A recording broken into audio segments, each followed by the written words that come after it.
guessing that you're really yearning to hear what's going on in Costa Rica. Right? Okay. So, as I said, I'm really feeling connected to you already.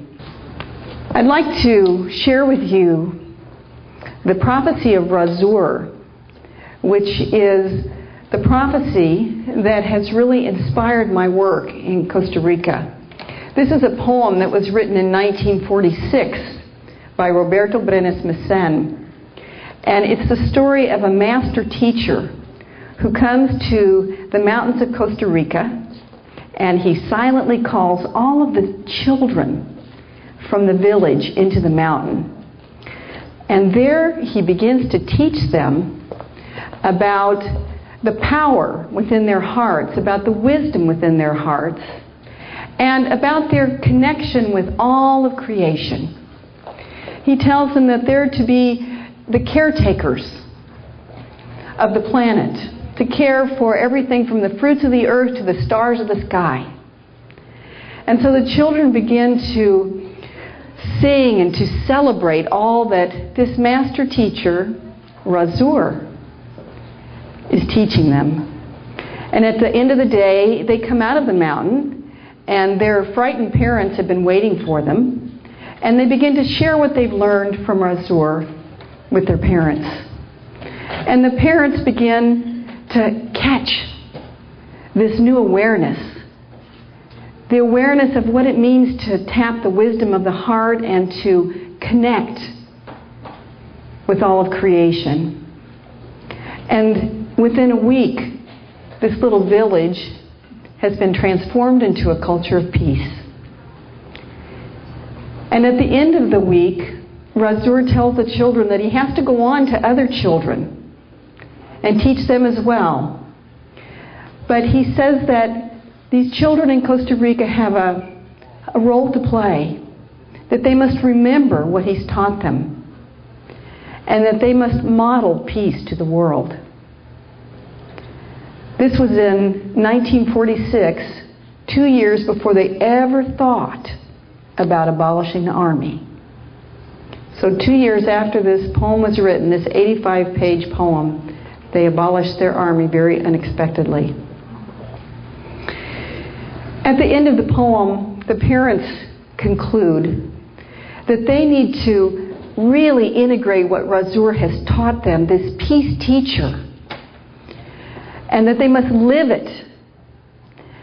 And one parent says, you know, before directing the lightning in the sky, we must first harness the storms in our own hearts.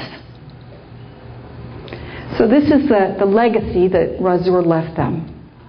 And the implication is that they really own this teaching and continue to live it, so that the prophecy that Costa Rica will become a culture of peace will unfold and become a realized dream. I've heard that Costa Rica doesn't have an army, but did you know that it's the only country in the world with no army and no defense arrangement? And these are the invitations that we've received to form academies for peace using this same methodology in Central America. So far, we've only been able to respond to one invitation, and that is to Guatemala. I went to Guatemala and did quite a few workshops there. However, our aim is to create Costa Rica as a model that other countries can look to. And so we're really focused on just completing the model in Costa Rica so that it's so obvious that peace works. This is what we want to show, that it not only works in terms of reducing violence, but that it's good economically. You know, a lot of Costa Rica's economy is based on tourism. And a lot of that tourism is because people are fascinated by this little country that's about the size of West Virginia that has decided to stand for peace. But I cannot talk about the model in Costa Rica without talking about the methodology. Why? Because to try to have an authentic culture of peace without having citizens practicing peace skills at the grassroots level is never going to cut it. What we're trying to do through the Roswer Foundation is both a top-down through the Ministry for Peace and a bottom-up through teaching peace skills to the citizenry. And we feel it's really important to do both. And then I observed in myself and in other people these wonderful ideals, but how do I do it right now?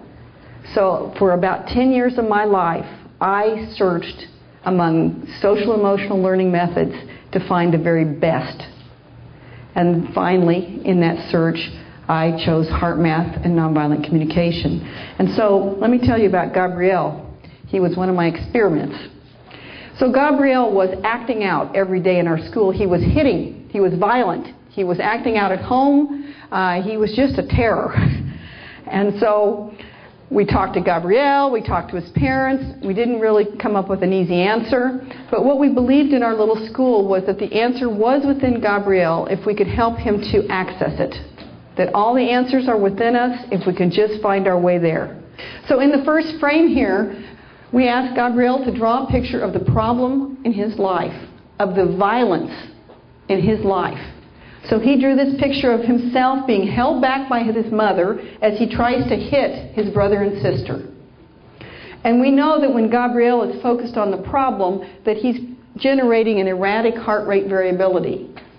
Then we asked Gabriel to do just what we did, to go inside his heart, to breathe through his heart, and to generate a feeling of appreciation for a happy time in his life.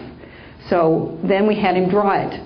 So he drew this picture of himself at the beach with the dolphins in the background playing with his Ken doll. Got his Ken doll there in his hand. We have Ken dolls in Costa Rica too.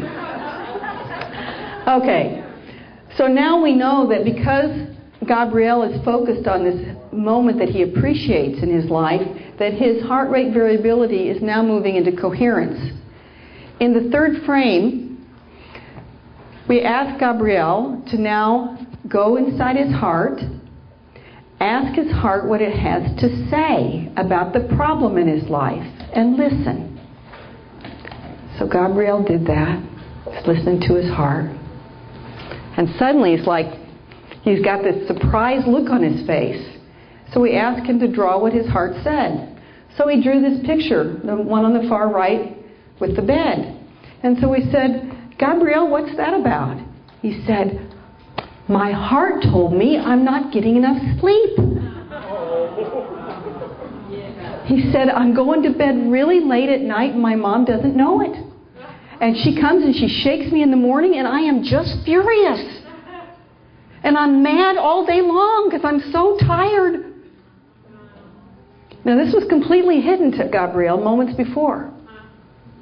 You know, we talked to him. He had no idea.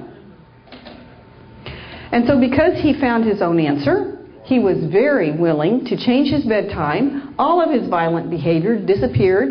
And at the end of the year, he got the leaf off the tree of virtues for the most improvement in compassion. I'd like to just think for a moment about what this means here in the U.S. You know, I was invited to be a part of the National Academy for Peace meeting in Cleveland that took place in April. How many of you knew about that? That the U.S. is now in the process of founding your Peace Academy, your National Peace Academy. So do you see what's happening here? We've got a global alliance of over 36 countries working to set up their departments and ministries for peace. We've got Costa Rica and the U.S. working on their academies for peace. And we've got a group of people that are beginning to accept a proven methodology called B-Peace. That means we're getting all the pieces of the puzzle to come into view, at least, even though they're not in place, but they're very close to being in place in Costa Rica. I am predicting that by the end of this year, we will have our Ministry for Peace with our Academy for Peace teaching B-Peace in all the schools of Costa Rica.